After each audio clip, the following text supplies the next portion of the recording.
तो इसका रीज़न आप क्या मानते हैं? भाजपा ने पिछले 10 साल में काम नहीं करवाया या और कोई नाराज़गी है? भाजपा वाले जो काम नहीं करवाते, और आप जब कभी भी इनके पास जाओगे काम के लिए तो ये काम नहीं करेंगे, आपको बढ़िया टॉफी चुसाएंगे। राजनीति में क्यों आए, वो भी एमसी के इलेक्शन के लिए? जितने भी इलेक्शन हुए हर इलेक्शन में जीता, और अब जो पिछले 2 इलेक्शन हुए हैं उनमें मैं अनअपोज बना हूँ। जिनकी नींव महात्मा गांधी ने रखी थी। बच्चों की फीस जो है काफ़ी माफ़ की जाती है, तो वो 1 मिनट में हमें कह देते थे भाई 2 लाख 4 लाख 3 लाख जितने रुपए आपको चाहिए आप ले जाओ। तो क्या वहाँ पे भी आप बच्चों को कोई फीस के लिए मदद करते हैं या उनकी फीस को कम करते हैं? हमारे वार्ड में जैसे कई गलियां ऐसी हैं जिनमें पानी नहीं आता, तो वो नगर निगम की बजाय उनके घर में वो बंदे बिठा रखे थे जो रजिस्ट्रेशन करवाते थे कि वो खुद ही कहते थे हाँ भाई मेरी नहीं चलती।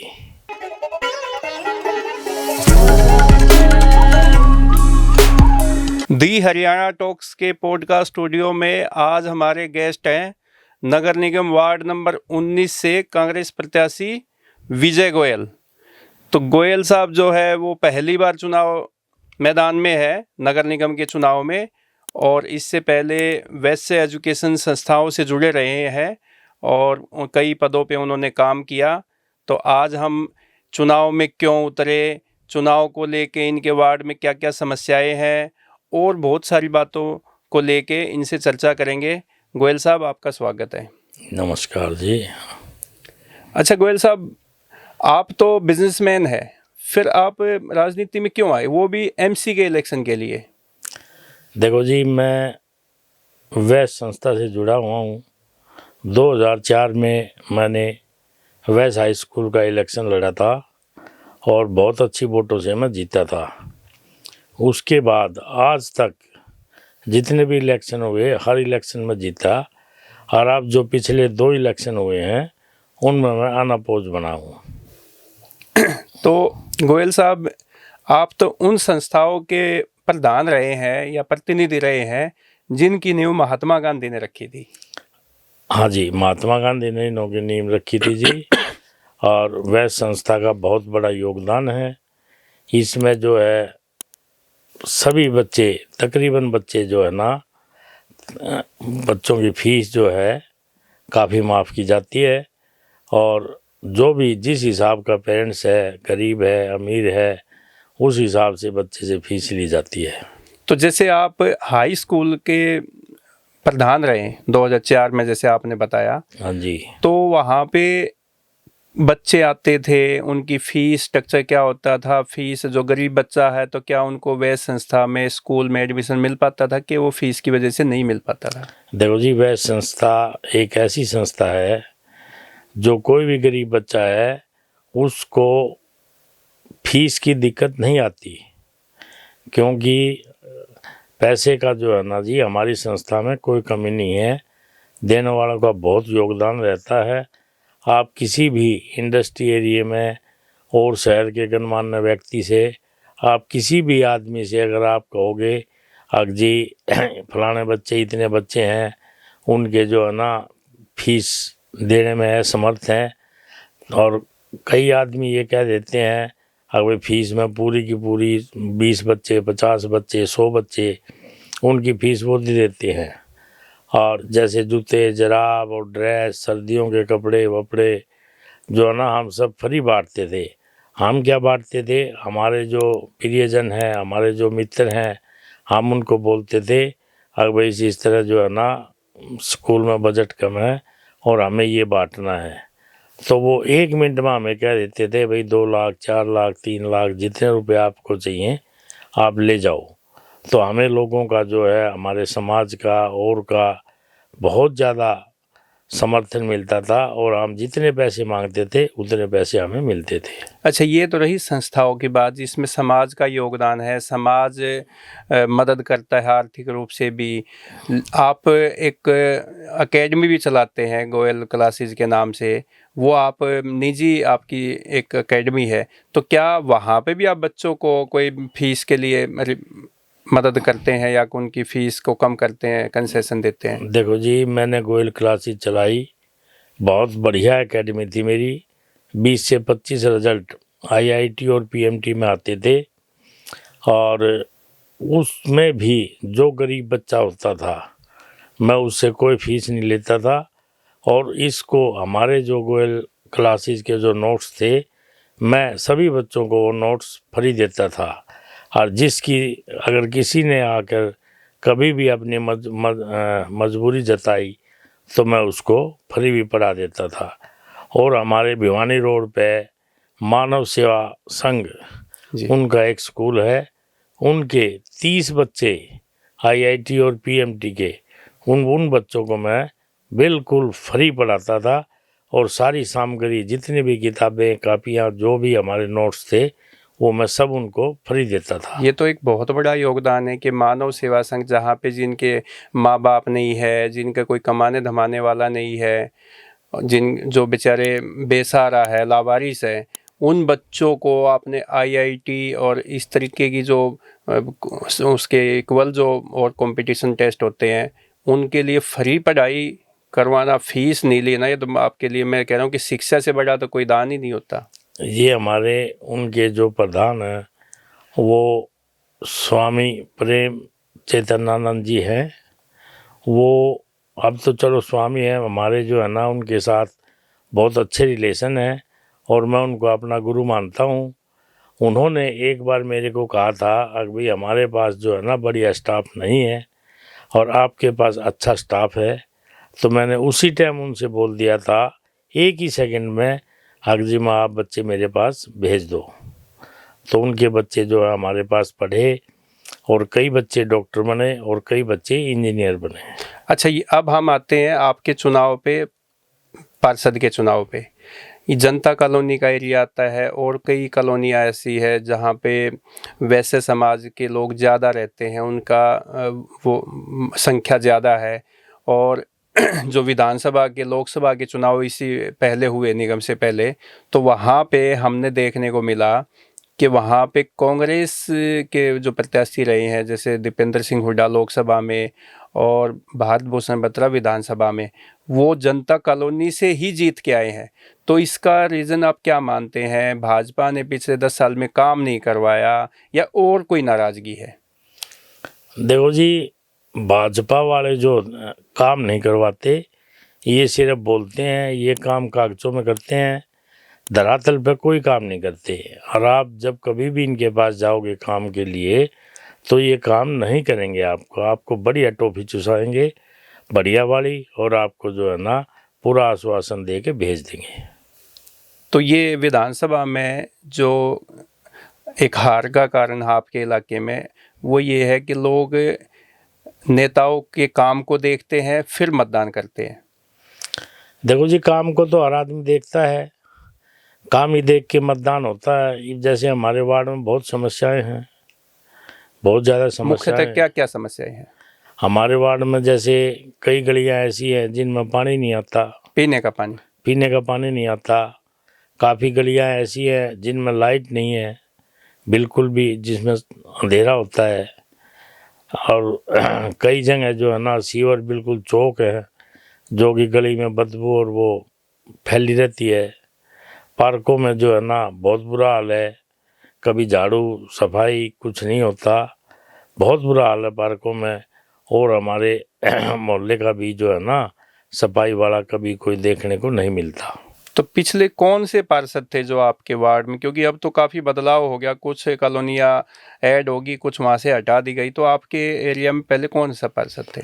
देखो जी, हमारे एरिया में जो पार्षद थे वो रेलवे रोड वाली जो है जैन साहब थे, और वो डिम्पल जैन थी जी।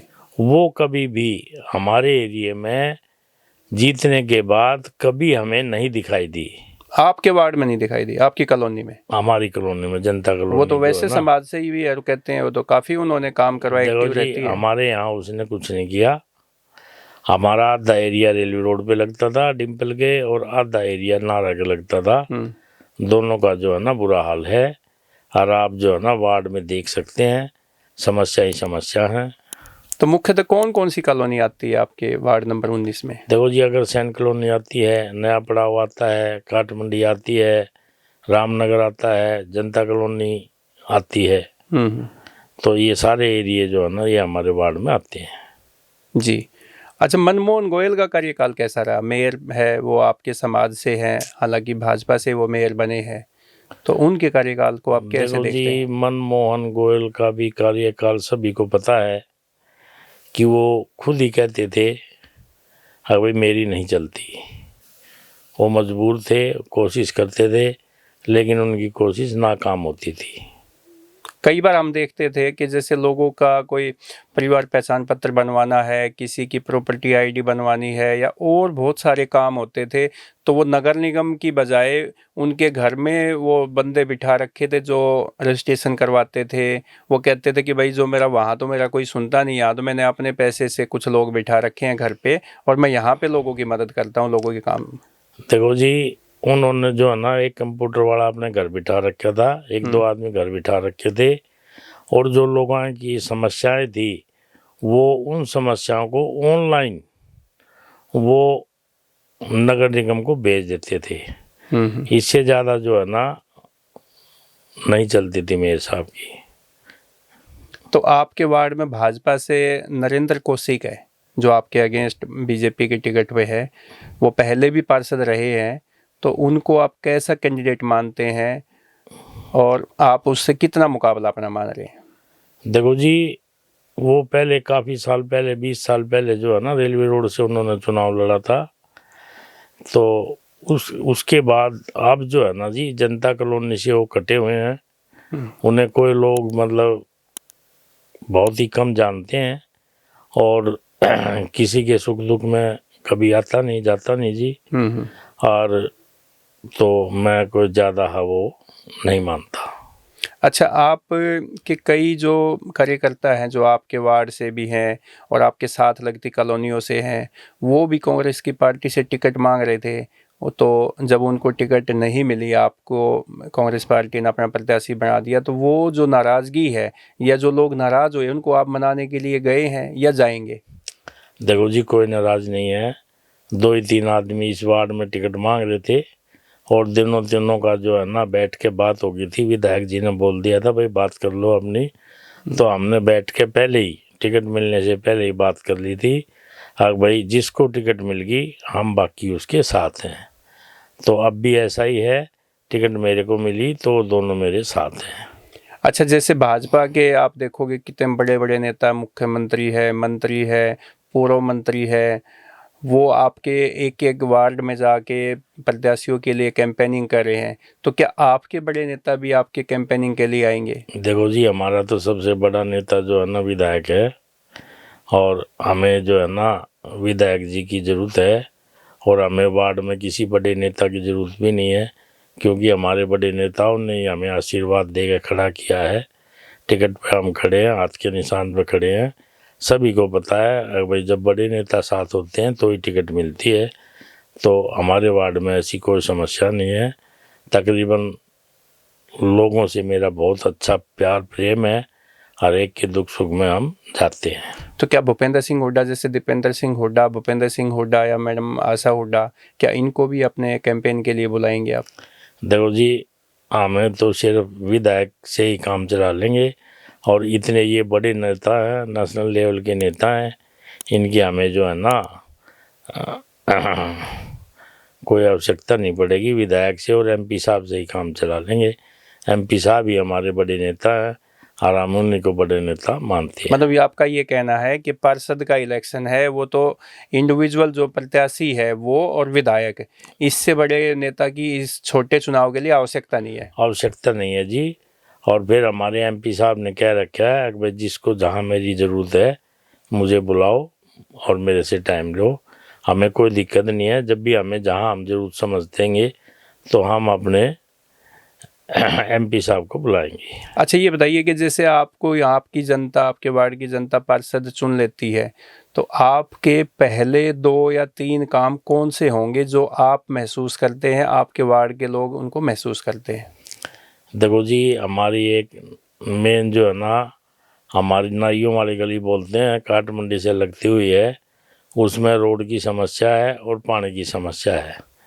और एक अपना जांगड़ा स्कूल जो है वहाँ पे पानी नहीं आता, क्योंकि बहुत पुरानी लाइन डली हुई है और वो लाइन जो है ना रुक चुकी है। हम जो है ना उसकी जो है पाइप की 6 इंची लाइन डलवाएंगे। पहले 3 इंची डली हुई है, उसमें 6 इंची डलवाएंगे।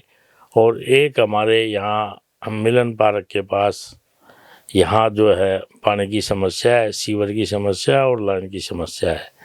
फिर ये हम जो है ना सीवर डलवाएंगे।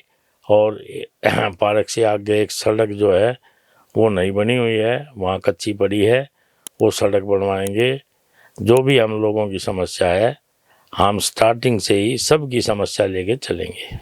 तो क्या भाजपा का जैसे सेंटर में मोदी सरकार तीसरी बार आई, फिर स्टेट में नायब सिंह के नेतृत्व में दूसरी बार सरकार, तीसरी बार सरकार, पहले मनोहर लाल यहाँ के सीएम थे, तो क्या नगर निगम में जो तीसरा जो ट्रिपल इंजन की जो सरकार लाने का जो भाजपा ने दावा किया है, तो आप उसको रोकने का काम करेंगे? देखो जी, 100% रुकेगी।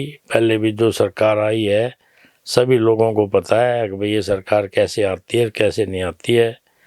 तो इसमें जो है ना ऐसा नहीं है, हमारी सरकार आएगी, हमारा मेयर आएगा और हम सब मिलके बहुत बढ़िया काम करेंगे। अच्छा, आप दावे के साथ कह रहे हैं कि मेयर भी कांग्रेस का बनेगा और पार्षद भी बहुमत से कांग्रेस के आएंगे? हाँ जी, दावे के साथ। चलो गोयल साहब, आपने हमारे साथ पॉडकास्ट स्टूडियो में आके काफ़ी सौहार्दपूर्ण चर्चा की। आपका बहुत बहुत धन्यवाद। नमस्कार, धन्यवाद।